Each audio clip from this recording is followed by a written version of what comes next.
everyone, apa kabarnya hari ini? Semoga semua dalam kondisi sehat ya. Pernahkah kalian berpikir untuk mengunjungi Korea Utara? Ada seorang mahasiswa Amerika Serikat berkunjung ke Korea Utara dan pulang ke negaranya dalam kondisi koma. Ia lalu tewas setelah 6 hari kepulangannya. Apa yang terjadi kepada mahasiswa itu? Yuk, kita langsung ke pembahasannya. Otto Warmbier berusia 22 tahun adalah seorang mahasiswa yang merupakan anak pertama dari 3 bersaudara dari pasangan Fred Warmbier dan Cindy Warmbier. Setelah lulus dari University of Virginia, dia berniat untuk melanjutkan kuliahnya ke Hong Kong. Tapi sebelum melanjutkan kuliah, dia ingin jalan-jalan dan merayakan malam tahun baru di tempat yang tidak biasa. Dan dia memilih Korea Utara sebagai tempat wisatanya. Dia memesan paket wisata tur selama 3 hari 3 malam melalui agen perjalanan di Cina.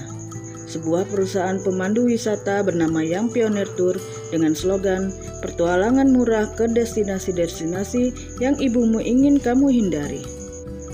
Pada tanggal 29 Desember 2015, bersama rombongan Young Pioneer Tour, Otto berangkat menuju Korea Utara. Awalnya semua baik-baik saja. Otto Warmbier bergembira ria menjalani liburannya di Korea Utara. Ia tersenyum saat sesi foto bersama grupnya dan bermain bola salju di musim dingin dan sangat menikmati waktunya. Mereka berkunjung ke berbagai destinasi yang ada di Pyongyang ditemani oleh seorang tour guide. Pada malam tahun baru, semua warga dan rombongan wisatawan asing berkumpul di lapangan Kim Il Sung menikmati pesta malam tahun baru dan kembang api. Sepulangnya dari acara pada malam itu, rombongan wisatawan termasuk Otto seharusnya segera kembali ke kamarnya masing-masing yang berada di Hotel Internasional Yanggakdo, satu-satunya hotel yang boleh ditempati oleh turis internasional. Namun sebuah kecerobohan malah dilakukan oleh Otto. Pada pukul 2 pagi, sekembalinya dari pesta, Otto dengan rasa ingin tahu yang berlebihan mencoba memasuki area khusus staf hotel di lantai 2 hotel tersebut. Dia lalu menemukan sebuah poster propaganda Korea Utara yang bertuliskan, "Mari kita mempersenjatai diri dengan patriotisme Kim Jong-il." Otto lalu berusaha mengambil poster tersebut. Entah apa yang ada di benaknya kala itu.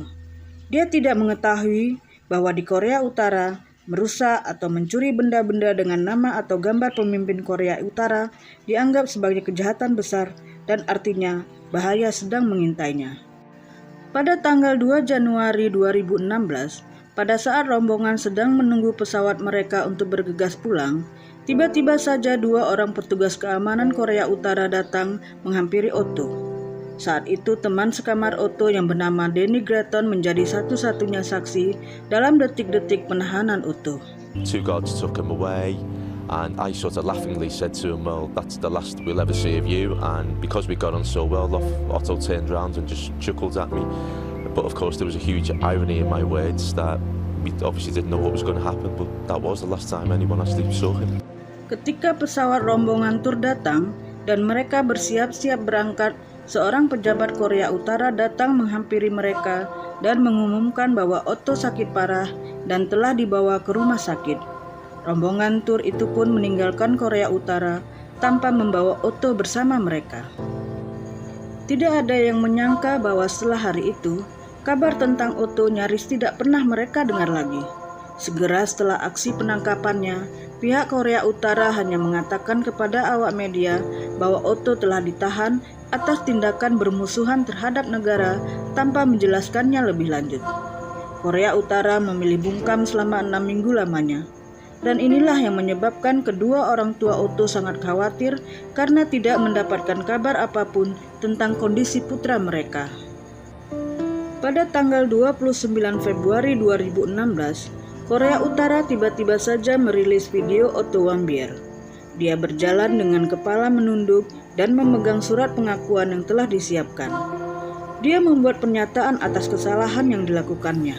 On the early morning of January 1st, 2016, I committed my crime of taking out the important political slogan from the staff-only area of the Yanggakdo International Hotel, aimed at harming the work ethic, and the motivation of the Korean people. I have been very impressed by the Korean government's humanitarian treatment of severe criminals like myself, and of their very fair and square legal procedures in the DPR Korea. I understand the severity of my crime, and I have no idea what sort of penalty I may face. But I am begging to the Korean people and government for my forgiveness.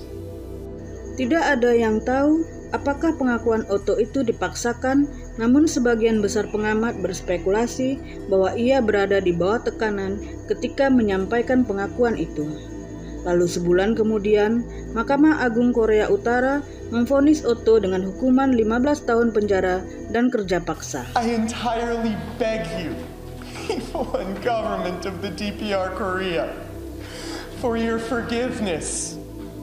Please, I have made the worst mistake of my life, but please. Setelah putusan hukuman tersebut, kabar tentang Otto pun kembali menghilang dan tidak pernah terdengar lagi selama 15 bulan ke depan.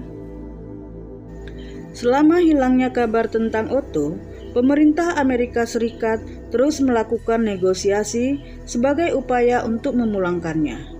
Hingga akhirnya pada tanggal 13 Juni 2017, negosiasi itu pun membuahkan hasil. Dan pemerintah Korea Utara membebaskan Otto untuk pulang ke Amerika. Ia pulang dalam keadaan koma. Otto menderita kerusakan jaringan otak di semua bagian yang menyebabkan otaknya kekurangan oksigen hingga mengalami koma. Otto had a shaved head. He had a feeding tube coming out of his nose. He was staring blankly into space, jerking violently. He was blind. He was deaf. As we looked at him and tried to comfort him, it looked like someone had taken a pair of pliers and rearranged his bottom teeth. He had a large scar on his right foot. North Korea is not a victim. They're terrorists. They destroyed him. They purposely and intentionally injured Otto. Menurut pemerintah Korea Utara, Otto mengalami koma akibat botulisme yang tertular dari makanan dan pil obat tidur. Mereka juga mengatakan bahwa Otto telah mengalami koma sejak bulan Maret 2016, tak lama setelah putusan hukumannya. Orang tua Otto pun begitu kecewa, karena Korea Utara baru memberitahu kondisi Otto setelah koma selama 15 bulan lamanya. Mereka pun curiga bahwa mungkin Otto telah disiksa selama berada di penjara Korea Utara, hingga menyebabkannya mengalami koma. Namun rumah sakit itu juga mengatakan tidak ada bukti yang menunjukkan tanda-tanda adanya penyakit botulisme seperti yang dituduhkan Korea Utara. Anehnya pihak rumah sakit Amerika menyatakan bahwa mereka tidak menemukan bukti penganiayaan fisik atau penyiksaan, dan scan leher serta kepala Otto berada dalam kondisi normal di luar cedera otak. If I had any evidence and concrete evidence that there was a criminal act here, I would be very loud about it and would definitely be stating that. Unfortunately, the evidence we have does not point to anything in particular as far as this is what happened to him. 6 hari setelah kepulangannya, Otto pun meninggal dunia tanpa sempat berbicara ataupun mengungkapkan kejadian yang sebenarnya selama dia di penjara. Pada akhirnya kematian Otto pun meninggalkan tanda tanya besar dan kesedihan yang mendalam bagi keluarganya. Setelah kejadian Otto ini, pemerintah Amerika pun melarang warganya untuk berkunjung ke Korea Utara. Dan perusahaan pemandu yang pionir tur tidak menerima lagi wisatawan dari Amerika. Dari kasus ini, kita jadi sadar pentingnya peribahasa, di mana bumi dipijak, di situ langit dijunjung. Jadi, kalau kita main ke daerah manapun, kita harus menghormati peraturan-peraturan yang ada di daerah tersebut. Bagaimana menurut kalian? Silahkan sampaikan di kolom komentar. Dan sekian dulu ceritaku kali ini, dan terima kasih buat kalian yang udah nonton video ini dari awal sampai akhir. Sampai jumpa lagi di video selanjutnya.